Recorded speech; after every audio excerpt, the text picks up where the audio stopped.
What's up, everybody? It's Matt here from Matt's Great World, and today we're going to be reviewing Imagine Dragons' fifth studio album that dropped back in 2021, Mercury Act 1.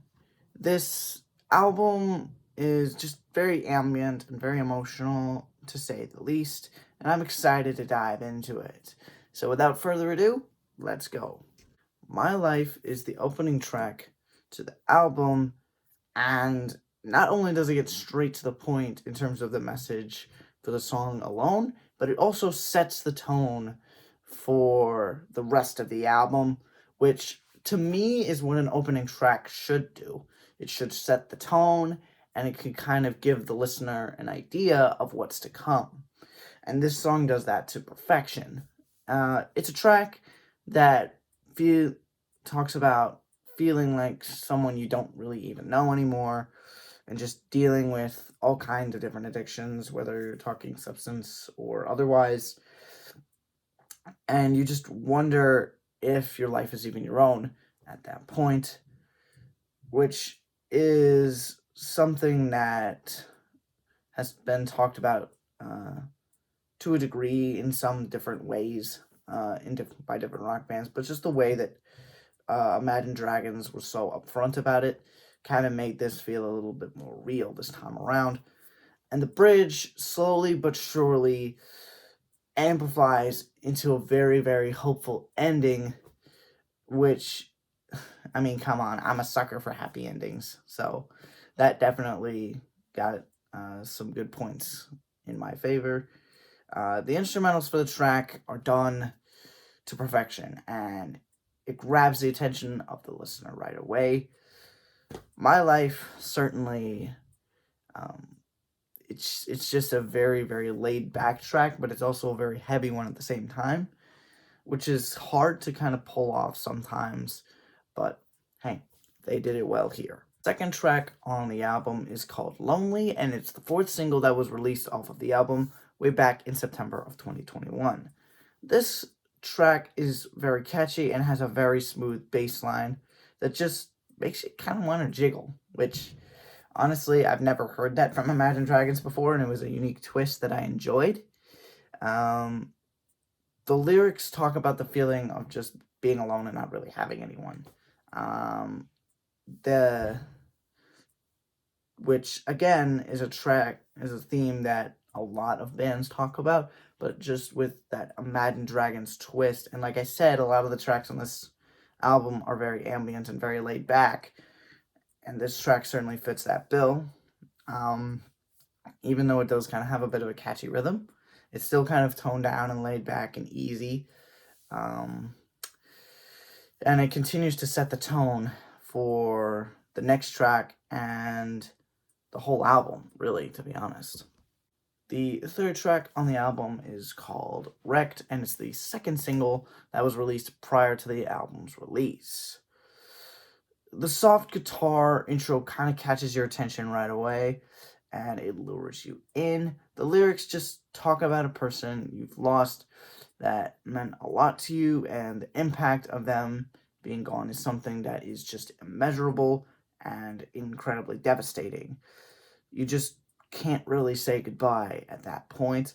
The drums and guitars are soft and ambient, and I'm going to be saying ambient a lot, so I apologize if I sound like a broken record, giving it all the emotion it needs to be an absolute tear-jerking masterpiece, to be honest. This is probably the best song that Imagine Dragons has ever come up with, and to be completely honest, that's a bold statement because they've come out with a lot of great hits over the last decade, and this one is certainly one of them.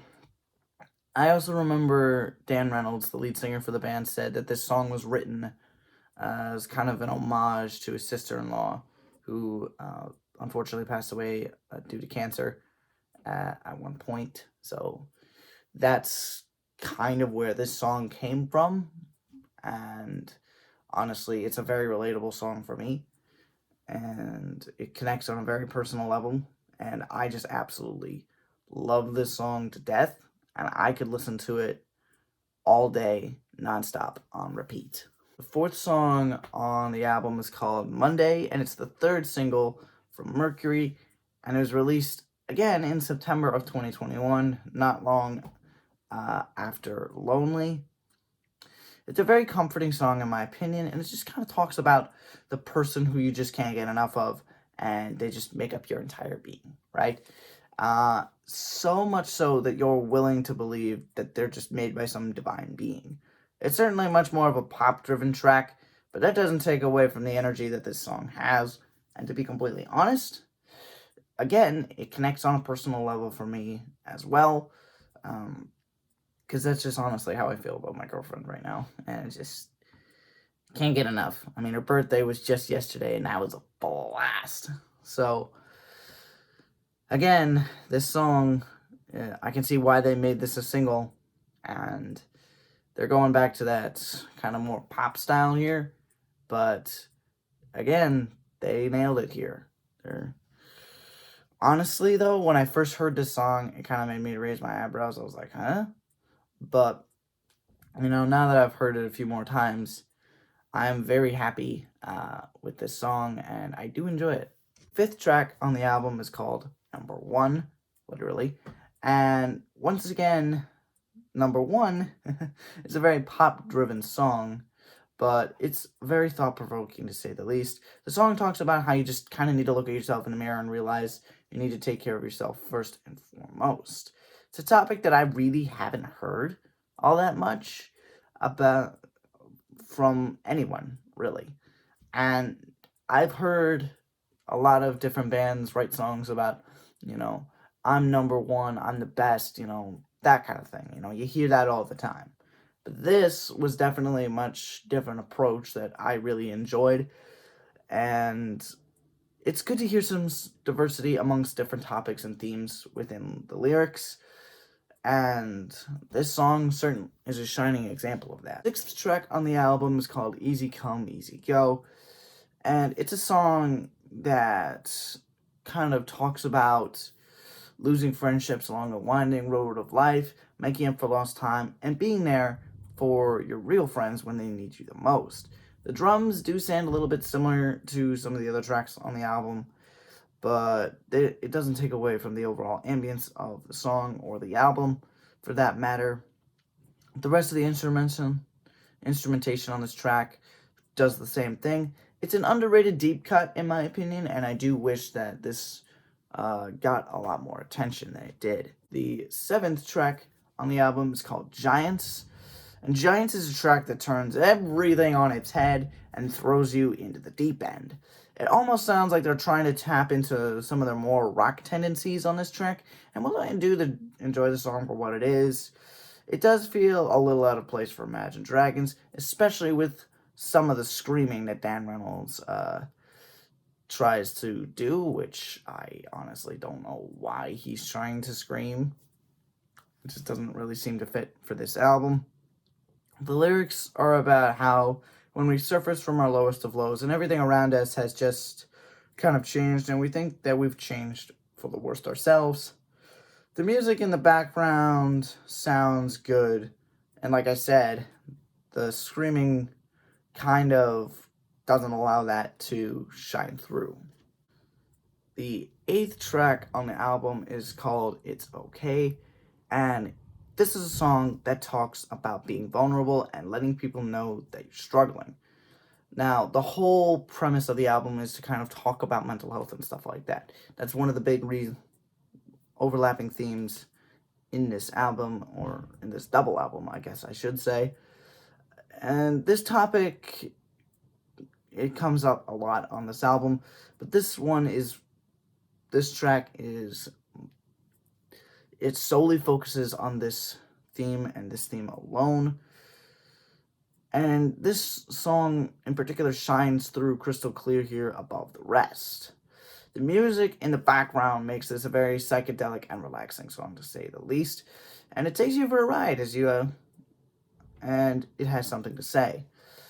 It's a very underrated and a very undervalued track, in my opinion.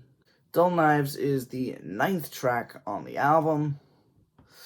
And Dull Knives talks about depression and the masquerades that some people put on to make it seem like nothing's really wrong. If there were any deep cuts on this album that I wish were singles, this one is the one I would pick above the rest. This is a great pop rock tune that when you listen to it, you feel like you're coming up from when you hit rock bottom and you found someone who empathizes with you, and it just makes you want to scream for victory. You know, it's a really, really great track, and this is Imagine Dragons putting on a show with their more rock tendencies and doing it well. The 10th track on the album is called Follow You, and Follow You is once again a ballad that tugs at the heartstrings really, really hard. It was one of the first singles we got before the album, and it came out jointly with Cutthroat, which is the song we'll get to in a minute. This song is definitely the climax of the whole album. It sounds very amazing with its incredible ambience and atmosphere, and the lyrics talk about following someone to the lowest of lows and the highest of highs because you love them so much. It's a very beautiful tune, and I very much enjoy this. It is a very, very good song to lead off an album cycle with, and you know, obviously they hit a home run here. This is another really good hit off of this album, in my opinion. 11th track on the album, like I said, is called Cutthroat. And this is a song I never expected to hear from Imagine Dragons in a million years, to say the least. This song feels like they wanted to fuse pop music with metal, and this mixture ended up being a massive pot of confusion. Dan Reynolds is screaming at the top of his lungs, and it just doesn't sound right to me. The synths, drums, guitars, and haunting vocal approach in the verses do sound good, but the chorus adds an unusual twist that makes everything just feel distorted and chaotic, and it just doesn't sit well with me.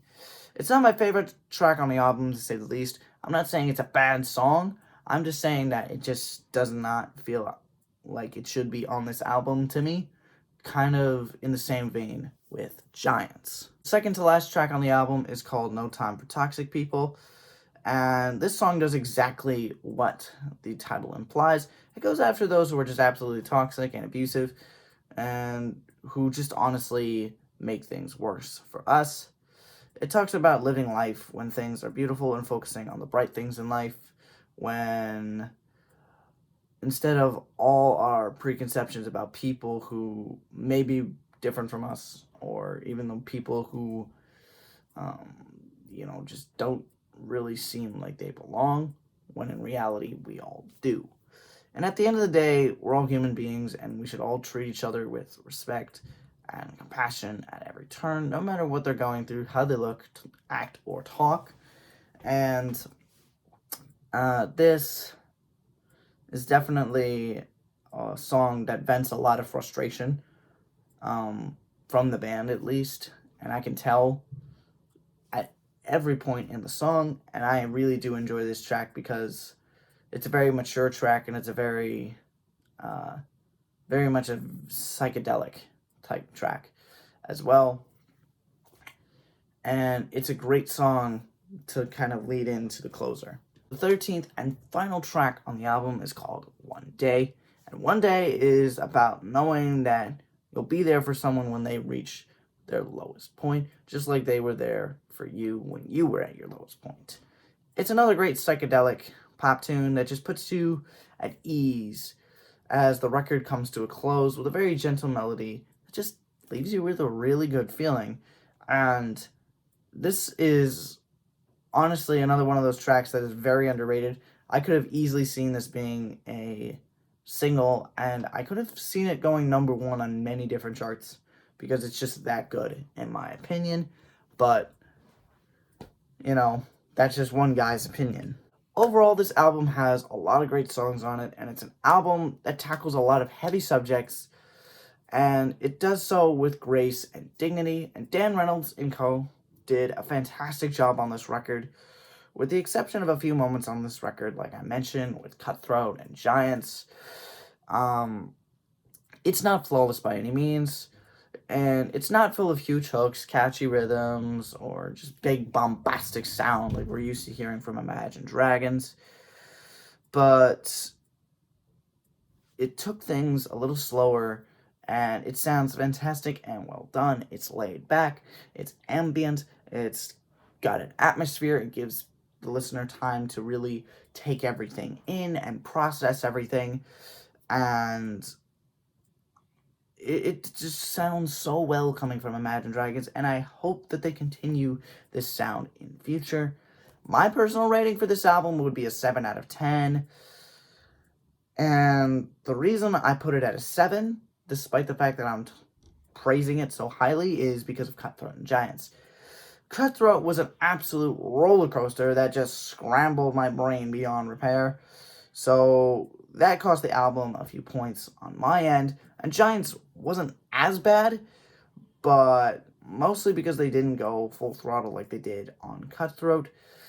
It still was a bit awkward, though, and it was very unusual coming from Imagine Dragons. But let me know down in the comments what you thought of Mercury Act 1. And let me know if you want me to review some of the other albums from Imagine Dragons. Do you want me to review the second part of this album? Or any other part of their discography? Or even let me know if there's another artist you want me to react to or do an album review for. Any suggestions are welcome.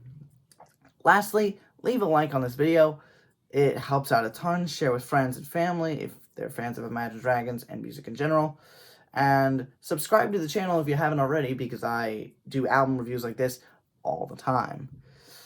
Alright guys, I'm going to stop rambling. I hope you all enjoy your Monday. As always, stay safe, stay warm, stay happy. It's never goodbye. It's just till next time. I'll see you on Wednesday.